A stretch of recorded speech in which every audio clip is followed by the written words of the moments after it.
Hello guys, welcome to Sourav omniverse YouTube channel. আজ Calcutta university স্টুডেন্টসদের অর্থাৎ semester 6 এবং সেমিস্টার 4 এদের কবে রেজাল্ট আউট হতে পারে তার একটা টেন্টেটিভ ডে কিন্তু বলে দেবো। দেখো, সেমিস্টার 6 এর এক্সাম অলরেডি হয়ে গেছে।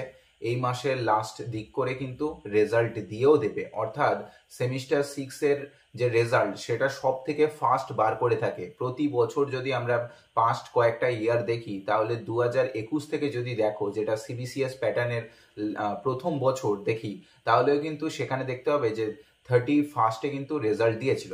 তার পরের বছরেও কিন্তু একইভাবে তোমাদের 30 তারিখে রেজাল্ট দেওয়া হয়েছিল, তার পরের বারেও কিন্তু 30 তারিখে রেজাল্ট দেওয়া হয়েছিল। অর্থাৎ সেই অনুযায়ী লাস্ট যদি 3 বছরের রেকর্ড দেখা হয়, তাহলে এই মাসের 30-31 তারিখের মধ্যে কিন্তু রেজাল্ট দিয়ে দেওয়ার সম্ভাবনা। এরপর যদি খুব ডিলেও হয়ে থাকে, তাহলে কিন্তু সেপ্টেম্বরের 5 তারিখ অবধি এক্সটেন্ড করতে পারে। অর্থাৎ আশা করতে পারো যে সেমিস্টার 6 এর রেজাল্ট কিন্তু সেপ্টেম্বরের 5 তারিখের মধ্যে দিয়ে দেওয়া হবে। কারণ হচ্ছে তোমাদের মাস্টার্সের ভর্তির ব্যাপার থাকে, অনেকে বিএডে ভর্তি হবে, অনেকে অন্যান্য এন্ট্রান্স এক্সাম দিয়ে বিভিন্ন ডিপার্টমেন্টে যেতে যাও, অনেকে জার্নালিজমে যায়, অনেকে এমবিএতে যায়, অনেকে আবার এলএলবিতে যায়। ফলে রেজাল্ট কিন্তু এই 6 সেমিস্টারের খুব একটা ডিলে করে না, যতটা ফাস্ট পারে দিয়ে দেয়। এবং যেখানে তোমাদের এন্ট্রান্স দিয়ে আবার ভর্তি হওয়ার ব্যাপার থাকে, সেই কারণে এই মাসের লাস্ট থেকে, মানে ধরতে পারো যে 29, 30, 31 কিংবা সেপ্টেম্বরের 5 তারিখের মধ্যে রেজাল্ট দিয়ে দেবে। দেন তোমাদের এন্ট্রান্সের এক্সাম হবে, এন্ট্রান্স ক্লিয়ার করলে সেখানে কিন্তু তোমাদের অ্যাডমিশন যে যে ডিপার্টমেন্টে যেতে চাও সেখানে কিন্তু যেতে পারবে। এবং এক্ষেত্রে কয়েকটা বিষয় বলে রাখি, তোমরা যদি অন্য ইউনিভার্সিটির আন্ডারেতে মাস্টার্স করতে যাও বা বিএড করতে যাও বা অন্যান্য কিছু কোর্স করতে যাও, দেন কিন্তু ক্যালকাটা ইউনিভার্সিটি থেকে অতি অবশ্যই কয়েকটা জিনিস কালেক্ট করে নেবে। সর্বপ্রথম হচ্ছে মাইগ্রেশন সার্টিফিকেট। মাইগ্রেশন সার্টিফিকেট ছাড়া কিন্তু অন্যান্য ইউনিভার্সিটিতে অ্যাডমিশন নিতে প্রবলেম হয়, এক্সেপ্ট ওপেন ইউনিভার্সিটি। ওপেন ইউনিভার্সিটির জন্য মাইগ্রেশন লাগে না, কমপ্লিটলি হয়ে যায়। তবে অন্যান্য ইউনিভার্সিটিতে যেতে গেলে কিন্তু এন্ট্রান্সের যেরকম দিতে হচ্ছে সেরকম সাথে সাথে তোমাদের মাইগ্রেশন সার্টিফিকেট নিতে হয়, যেটা তোমরা তোমাদের কলেজেতে বলবে এবং কলেজ থেকে অ্যাপ্লাই করে দেওয়ার পর ইউনিভার্সিটি থেকে ওটা কালেক্ট করতে হয়। ইউনিভার্সিটিতে গিয়ে সিইউতে গিয়ে কালেক্ট করে নেবে। আর এছাড়া তোমাদের একটা সার্টিফিকেট দেওয়া হবে, বাট সেই সার্টিফিকেটটা 2 বছর পরে দেওয়া হয়, যেটা তোমরা 2 বছর পরে পাবে। মানে 2024-এ পাস আউট করছো, 2026-এ কিন্তু সার্টিফিকেটটা পাবে।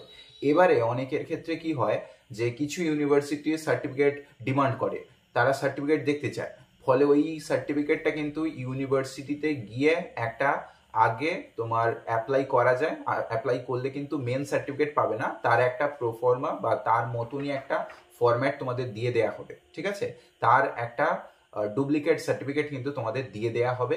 সেটা কিন্তু তোমাদের যদি কেউ কম্পিটিটিভ এক্সামে জয়েন করো বা কম্পিটিটিভ এক্সাম দিয়ে কোনো গভর্নমেন্ট জবে জয়েন করো, দেন কিন্তু ওই সার্টিফিকেটটা তোমাকে শো করতে হবে।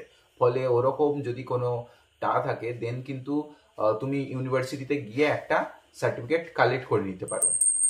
এরপর বলি সেমিস্টার 4 এদের কবে রেজাল্ট দিতে পারে। সেমিস্টার 4 এদের অলরেডি এক্সাম চলছে, এখনো পাসের পেপারগুলো এখনো হচ্ছে। তো সেমিস্টার 4 এর রেজাল্টটা একটু ডিলে করে, 1 থেকে 1.5 মাসের মতো টাইম লেগেই যায় এবং তার থেকেও অনেক সময় ডিলে হয়ে যায়। তো তোমরা ধরে রাখো সেপ্টেম্বরের লাস্ট উইক কিংবা অক্টোবরের ফার্স্ট উইক করে কিন্তু তোমাদের রেজাল্ট দিয়ে দেওয়া হবে। যত সম্ভাবনা ডিলে হতে পারে, মানে আগে আসবে না, ডিলে হলে হয়তো অক্টোবরের ফার্স্ট উইকের জায়গায় সেকেন্ড উইক হতে পারে। তবে অক্টোবরের 15 তারিখের মধ্যে কিন্তু সেমিস্টার 4 এর রেজাল্ট দিয়ে দেওয়া হবে। আর সেমিস্টার 5 এর অ্যাডমিশন অলরেডি চলছে। যদি কেউ ইংলিশ অনার্স আমার কাছে পড়তে চাও, তাহলে নিচে হোয়াটসঅ্যাপ নাম্বার দেওয়া আছে, হোয়াটসঅ্যাপ করতে পারো। ফিজ হচ্ছে 450 রুপিস পার মান্থ, সপ্তাহে 2 দিন 2 ঘন্টা করে ক্লাস হয়ে থাকে। যদি পড়তে চাও জয়েন করতে পারো। ইভেন সেমিস্টার 6 যারা দিলে, কারো যদি সাপ্লি পেপার থাকে সেমিস্টার 5-এ, দেন তোমরাও কিন্তু পড়তে পারো। ভিডিওটা ভালো লাগলে একটা লাইক করে দিও, চ্যানেলটা সাবস্ক্রাইব করে নিও।